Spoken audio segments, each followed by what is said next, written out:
So we could spend some time with Buell this late in the show. Buell obviously wraps barrel or not in neoprene for us nowadays. Buell wetsuit or Buell wetsuits, it's buellsurf.com. Buell is spelled Buell. And we got a promo code that saves people 25%. Which is ridiculous. Again, every time I say it, every time I feel it. Ridiculous. A quarter. 1/4 off. I If agree. I mean, I would buy almost anything for 25% off, especially some of the best wetsuits on the market. Especially when it's high quality and you feel great about it. Yeah. You know what I would Not not Cali buy sandal. for 25% off is a sandal that was $80. Nope. At 25% off, I'm still not interested. But an epic wetsuit that's already really well priced, Yeah. that's good enough for Dane Reynolds, And I don't know how. I mean, good enough for Dane Reynolds. Done. done. So Buell Surf, and then the promo code is Buell Grit 25, the number 25. You can find Don't it on forget to our put website. that in. Go find that promo code zone. Sometimes you get so frantic, so happy to buy. Don't forget to put in promo code. So barrel or nah, number one. I don't know if you follow me on Instagram, but I've been dealing with a scourge in my household. Oh, I haven't seen. Okay, barrel or follow. nah, feeding the neighborhood cats. Oh, so nah. So nah. No barrel. Keep them cats away. It's great that those cats can go out and hunt mice and whatnot, and your neighborhood might be vermin free because of them. But if you feed them, A, you take away their incentive to go hunt their mices and whatnots. Good point. And B, you bring more in. And so now all of a sudden you have a cat scourge. Okay. I'm going to ask you for advice, but I'm going to detail my experience while you think of the advice to give me. Okay. The advice I need is how to dissuade my wife from doing this. And here's how this whole thing developed in my life. She loves animals. I get it. I don't want to take that away from her, but she knows that I would not encourage the feeding of the animals or the feeding of random cats in the neighborhood. They might be feral cats even. I don't know if these cats have homes or not, but any expert on the internet will tell you not to do this because it'll only literally breed more cats, right? And those cats don't have homes. And so unless you're going to go get those cats neutered or whatever, which is already a bridge too far, don't do it. Don't do it, right? Every expert on the internet, including animal loving experts, it's good for the cats to not do this.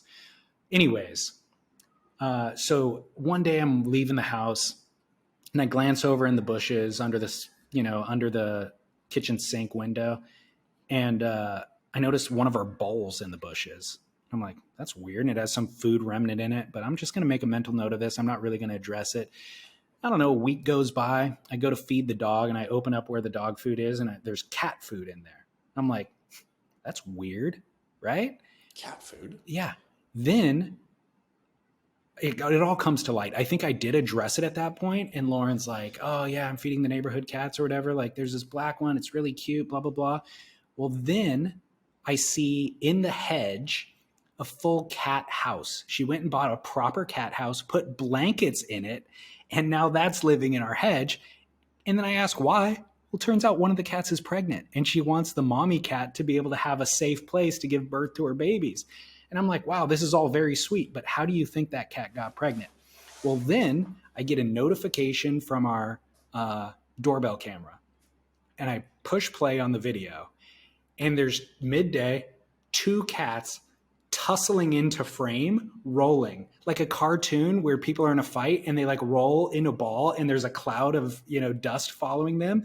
2 cats roll into the frame, into our front yard, onto the sidewalk and into the street. Then Lauren comes chasing after them and tries to stick her hands in to break up the fight. And That's deadly. I'm like, that's, first of all, if the internet already said definitely don't feed the cats, it's also in bold print, never try to break up a cat fight. Ever. Yeah. Ever, right? You are going to get scratched and you're in there. It's so, and then they break up and they run off into the cul-de-sac and then she's chasing them into the cul-de-sac. I'm like, what are you going to do at that point? Reprimand them, So then a possum, I see what I thought was a cat walking to eat the food one morning through the window. Freaking possum's eating it. And then a couple days go by, our dog gets skunked at 10:30 at night. So I think the skunk's eating the food. Our dog went to go check it out. Boom, so now we're giving our dog a bath at 10:30 at night when we were ready to go to bed because she smells like skunk and she stunk up the house. Then another week goes by, and I know you're saying, David, freaking put your foot down, right? So that's why we're having this conversation. But Yeah. Another week goes by. So now we're at last week. I'm going to the grocery store. I'm like, hey, do you need anything from the store? She goes, yeah, cat food. I'm like, okay.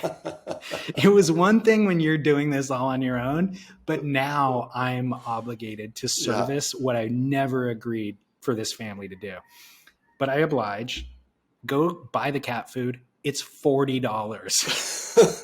Which I'm just like, you've been spending $40 probably every week, probably twice a week. Like, I don't know. Now I'm spending my $40 to feed these cats that are they have a cat fight club going over who has first access to the food line.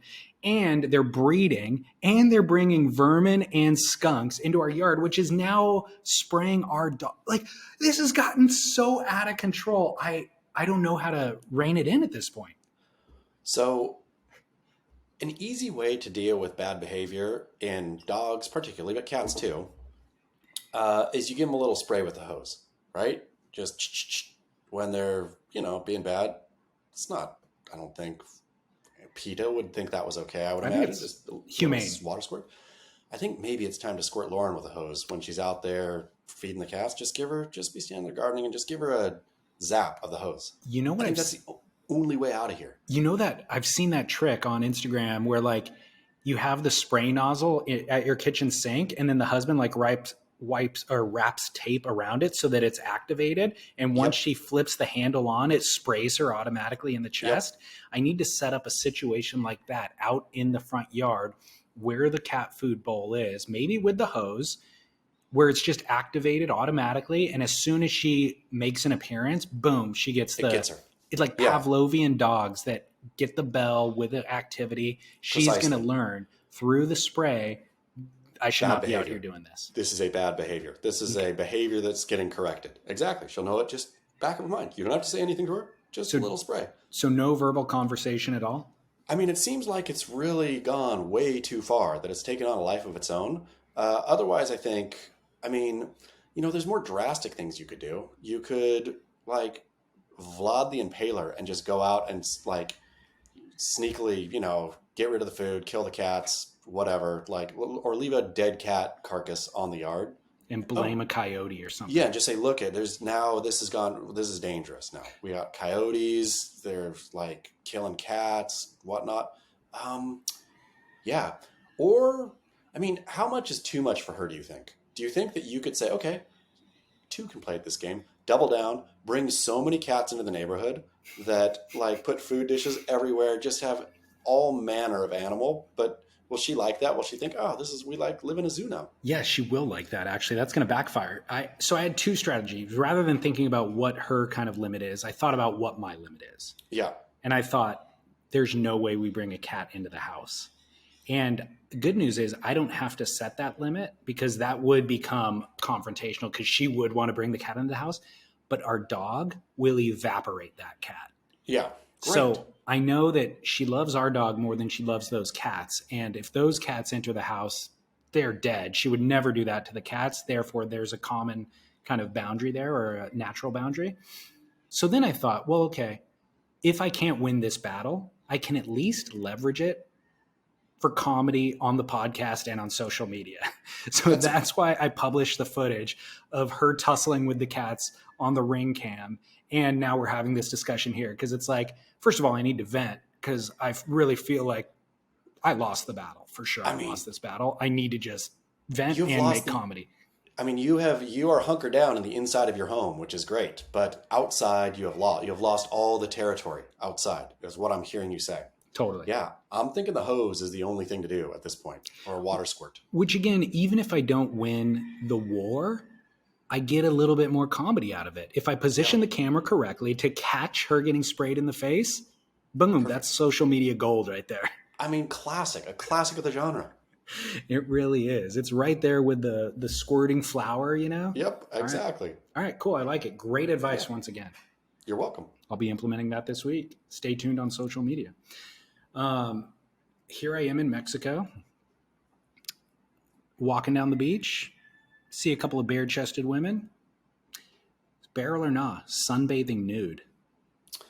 Are you talking about Are we talking about topless or nude to begin I'm with? talking about us as males enter a Nude. nude beach. Everybody around is nude. Do we drop trow and sunbathe nude or not? I'm going to say it is no barrel. This one comes from I think a principle of first mention place in terms of if you have been an exhibitionist through your life, if you enjoy being naked as a man, if you, that's your thing, and you are comfortable dropping trow at a nudist beach, then you do you, I will say. For me, again, this is back to both self-awareness and awkwardness and things. If I got naked in a public place, I would be looking around thinking, okay, so I have experience here, David Lee Scales. There's I don't know, a retreat center. I don't know how to describe it really, called Esalen. Oh, yeah. Up in Big Sur. Hunter Thompson worked there for a while, etc. I've never taken any classes at Esalen. Forbid. But the wife did once, and so I was there, and they have a bathhouse that's a nudist kind of thing. And I suppose this extends to saunas too, to naked saunas, right? For a sauna bathhouse thing, that is what you're supposed to do, right? That there are standards long enshrined in Swedish law that you got to take your clothes off in there. There's ways to do it better than others, right? There's ways to position your towel. There's ways to do this or that. But if that's for a bathhouse sauna-y thing, if that is, this is the code there, you can't break it. You being a wimp and walking in with your trunks on just because you're, I'm embarrassed. That's a bad look. But outdoors on the nudist beach or whatnot, there's no such code as that. That nudism is I feel, relatively new thing. I'm going to say, I'm sure there was a nudist in the 20s or whatever, but all of this is junk historically. And so Interesting. I haven't thought about it. Keep your shorts on, right? I guess that's what I'm going to base it on. If there is a lengthy historical precedent for nudity in a certain place, i.e. sauna, abide by the historical precedent. If this is all fairly new, if like the nudist movement, I'm sure we could Google, and I bet it traces back somewhere not that far ago, right? I think it might be cyclical. But probably I'm sure there if was you go a back nudist movement. But if you go back far enough, it was probably common for a period, I bet it wasn't.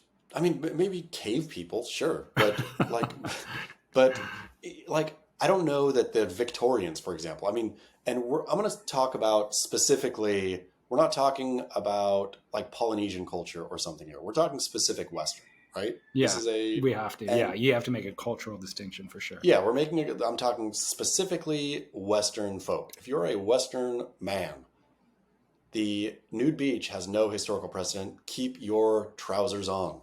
So, where I'm at, there weren't the beach was sparse. There's not a lot of people. And I don't think any males, let's say, nude. But I like the idea of living a bit more freely. Like you yourself. Yeah. I like the idea of other people living more freely. Yeah. Except for men. Yeah, and I guess like if my question I wasn't confronted with this today, but if it were a crowded beach and all the men and all the women were naked, I would feel awkward if I was the only one wearing trunks. Here's the thing, though, is in these situations, again, because there is no historical precedent, I've been to nudist beaches. I've never been to one, or clothing optional beaches, I'll say. I've never been to one where there was more than 50% of the people who optioned for no clothing. True. Right? True. So you could easily just fit in with those who are wearing clothing. Of course. Yeah. Like it's never, the ratio is never even tilting toward the clothing less people. So, but don't you prefer, like, I guess the question that I had in my mind was, I wish I was that person. Who was just free. Yeah. Like there's a certain freedom that that person lives with that is like void of ego or whatever else that is just, yeah, more free and comfortable. And I wish I was that person. And so, No, can I not me. masquerade as that person today on the beach? You don't want to be that person. You want to have like a code that like makes you feel bad a lot. You want to have these kinds of things keeping you on the straight and narrow. That person is also probably buying Kelly's stupid sandal. That person is making all kinds of bad decisions because there's nothing reining it in, man. There's no like feeling of self shame or like a deep sense of inner doubt that's haunting them. So they're just being dumb all over the place. You know, the other logistical thing I didn't think about was think about having to apply sunbum all On your over front your bum. privates. Because I mean, you're they not should going to, you don't want to sunburn on your privates at all, definitely not. obviously. And they're the most sensitive and delicate, like they will get burned quickly. So you have to apply sunbum. You're lotioning your wiener in front of everybody. I mean, think about that. That's weird. That's something that Eric Logan would do. That's all I'm going to say. You want me to play that Duggars clip again? Yes. All right. Moving on then. Final barrel or nah. This has been a scourge on the, or maybe not, for WSL top level surfers. We talked about gold chains recently. What about earrings on men? I mean, this one, so it's one of those things. I'm going to say this. I'm going to firmly plant a flag here. I'm going to say no. Barrel.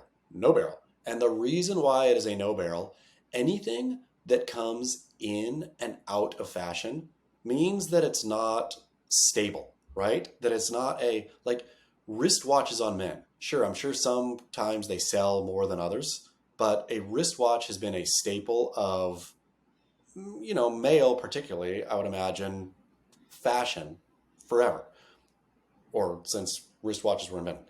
Earrings come in and out, right? There was like that time in the 80s when everybody was going down to get their ear pierced in the mall. Their one ear pierce trying to make sure that they got the non-gay one pierced or whatever. And then that totally faded out of fashion. And then it came back in and it faded out. And now it's back in, I feel. Anything that is going like that means you're catching it on a trend. You're not, when you do it, you're catching it as a trend.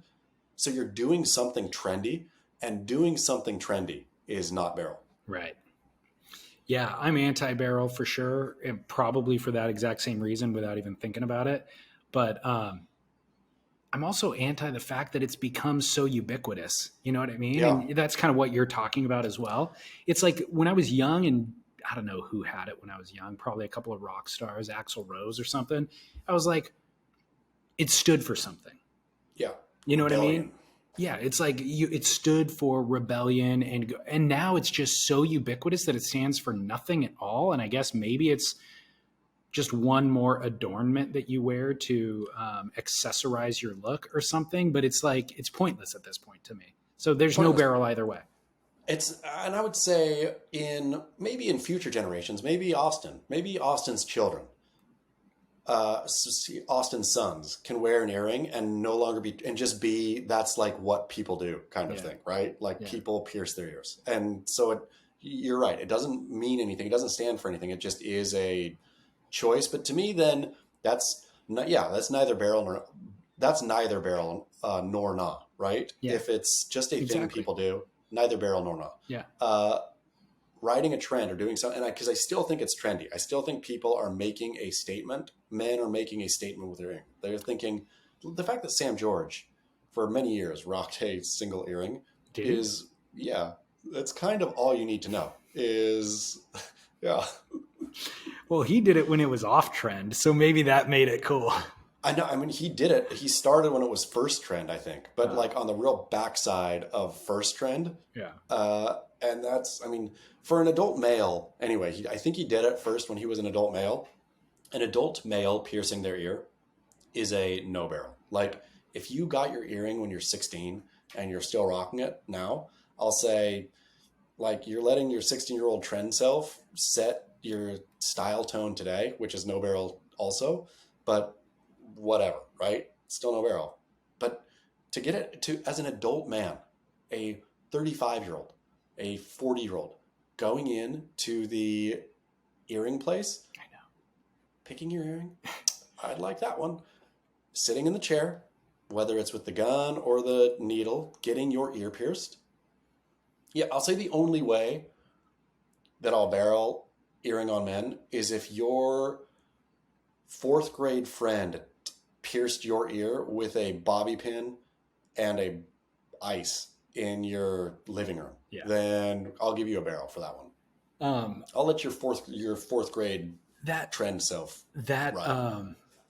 example you just gave of being a 35-year-old male and making all those decisions and going through that effort is so radically foreign to me.